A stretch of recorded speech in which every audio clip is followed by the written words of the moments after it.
Hey guys! What's up? Alpha Lion Simba here, and welcome to part 9 of sentencing Disney villains for their crimes. As always, I am your judge, jury, and executioner. And now, allow me to summon our bailiff, prosecution lawyer, and counselor, Jiminy Cricket. Thank you, Alpha Lion Simba, and I've been looking very much forward to this session of court. So have I, Jiminy, because we're going to be continuing the Disney Renaissance by sentencing the villains from Beauty and the Beast, Aladdin, and The Lion King.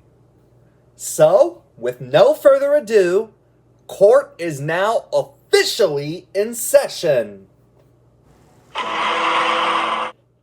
Well, sir, be our guest, because our first film in this week's docket is Beauty and the Beast. Yup, time to sentence the baddies from this tale as old as time. Starting with Monsieur Dark, the owner of the asylum. Now, firstly, Gaston summons him to help him blackmail Belle into marrying Gaston. Monsieur Dark knew full well that Maurice did not match the description that he usually deals with in terms of his clients, but he accepted the offer. Yup, that makes him guilty of conspiracy to commit blackmail. And it's heavily implied that he flat out tortures his patients, especially if you think about a line from the live-action remake, making Dark guilty of patient abuse. With all this in mind, I hereby sentence Monsieur Dark to 60 years to life in prison without parole. Up next is LeFou. Right off the bat, LeFou is guilty of aiding and abetting because he was Gaston's main helper. Yup, and he was involved with the angry mob who both tried to capture Maurice and later stormed the Beast's castle, making him guilty of rioting. And during the battle in the castle, he is 2 counts of attempted murder, since he tried to kill Lumiere and the footstool dog, Sultan. Yup, which is why I think it's only fitting for us to sentence LeFou to 13 years in prison. And now it's time for Gaston's sentence. He frequently follows Belle, makes advances on her, and tries to force her to marry him, making him guilty of stalking and sexual harassment. Yup, and getting back on Dark's case, Gaston was the ringleader behind the whole plan to threaten to lock up Maurice, so that makes him guilty of blackmail.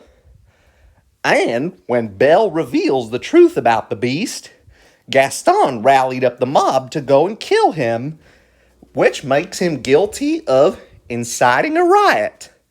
Yup, and of course he storms the castle with a battering ram, making him guilty of breaking and entering.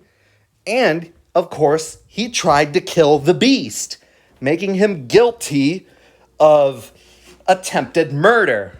With all this in mind, we hereby sentence Gaston to 50 years behind bars without parole.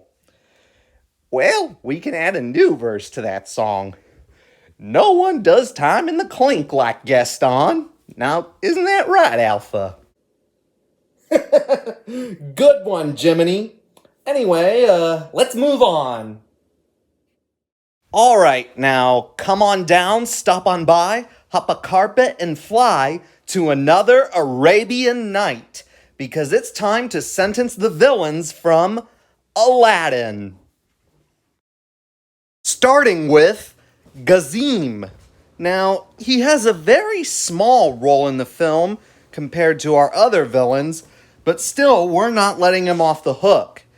As we all know, at the start of the film, he was the one who sent the other half of the scarab to Jafar and was the first to attempt to enter the Cave of Wonders.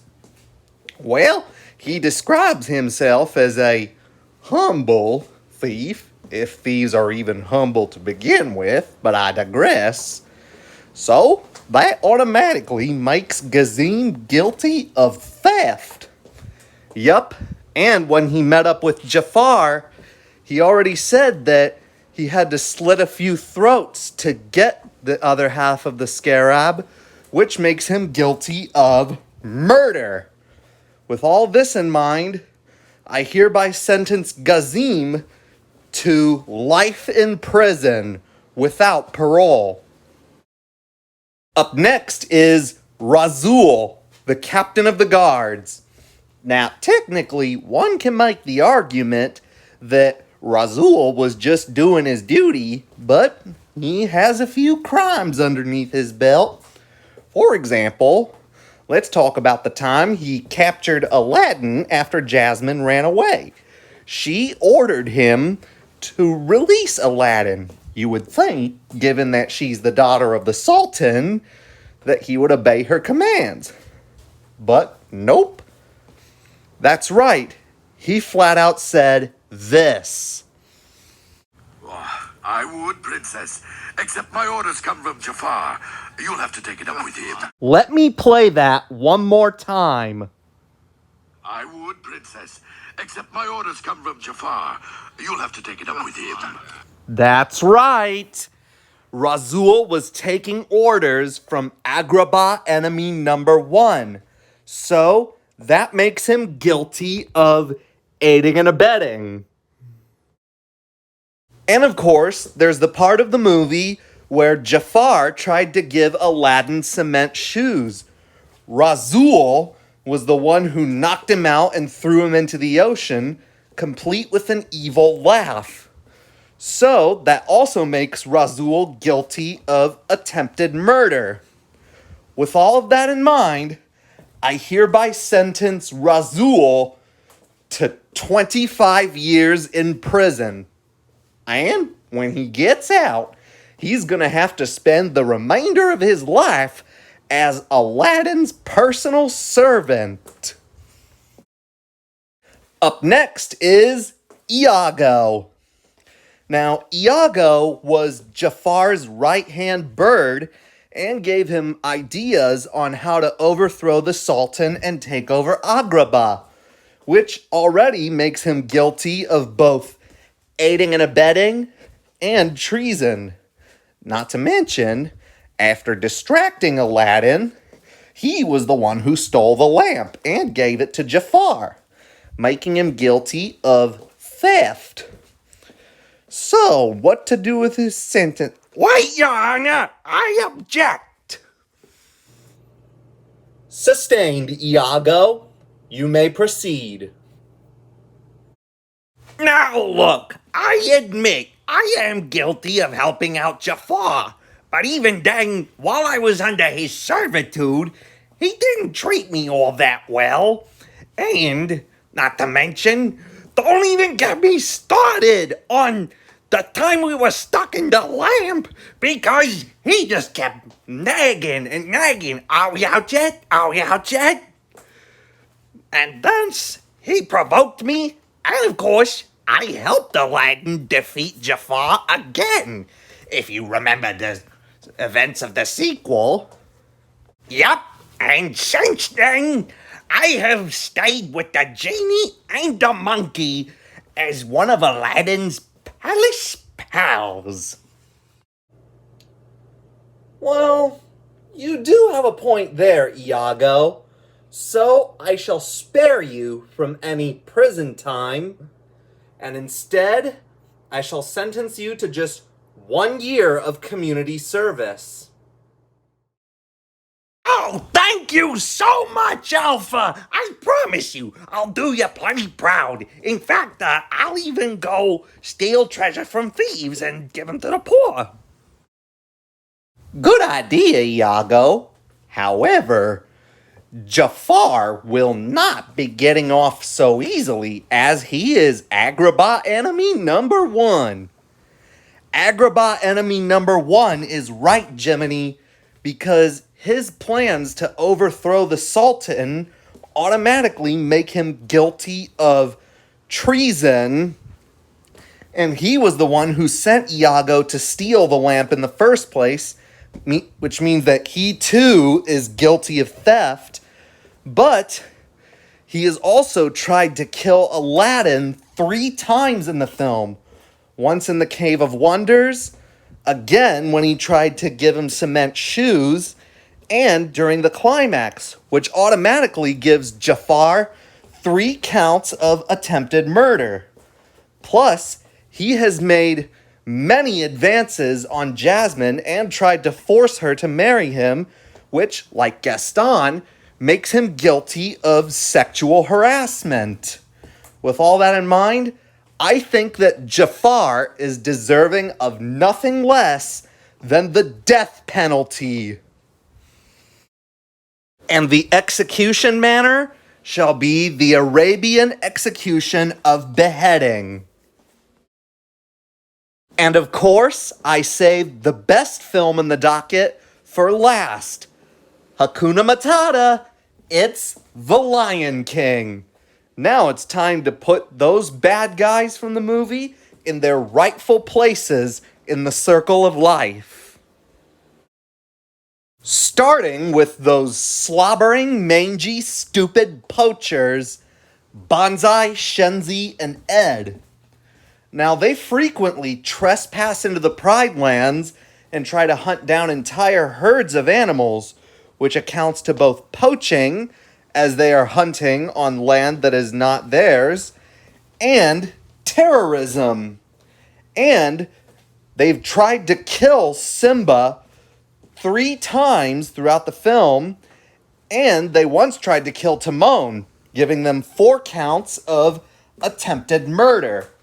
And they are Scar's helpers, so that automatically makes them guilty of aiding and abetting. Yup, and they were a major part in the plot for Mufasa's murder, which makes them guilty of conspiracy to commit murder. And given that they're the ones who drove the stampede on, and that stampede killed Mufasa, that makes these 3 guilty of murder. With all that in mind, I hereby sentence Banzai, Shenzi, and Ed to 20 years in the slammer without parole.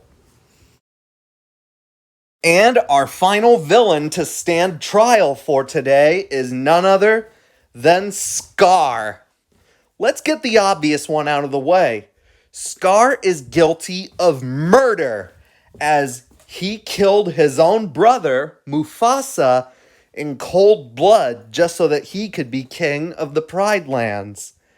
Not to mention, in the film, he has made multiple attempts on Simba's life, mostly through the hyenas, which makes him guilty of 6 counts of attempted murder. And when he became king, he had Zazu, who wasn't guilty of any crimes, imprisoned in an animal's rib cage, making Scar guilty of wrongful imprisonment. And, of course, we all know that the Pride Lands went into a wasteland under Scar's regime and lack of control over the hyenas, making him guilty of environmental damage. And I think we can all agree that Scar is deserving of nothing less than the death penalty. The execution manner being exactly what he got in the film. Death by hyenas. No, let me explain. No, you don't understand. No, I didn't mean to. No. Well, that was it. Part 9 of sentencing Disney villains for their crimes. Thanks for watching. Hope you liked it. If you liked the video, give it a thumbs up. Don't forget to subscribe if you haven't already. And again, I'd like to thank Jiminy for his help. Oh, it's no trouble at all, Alpha. I'm always happy to help. And stay tuned for next week as the Disney Renaissance continues. In the meantime, this session of court is now adjourned.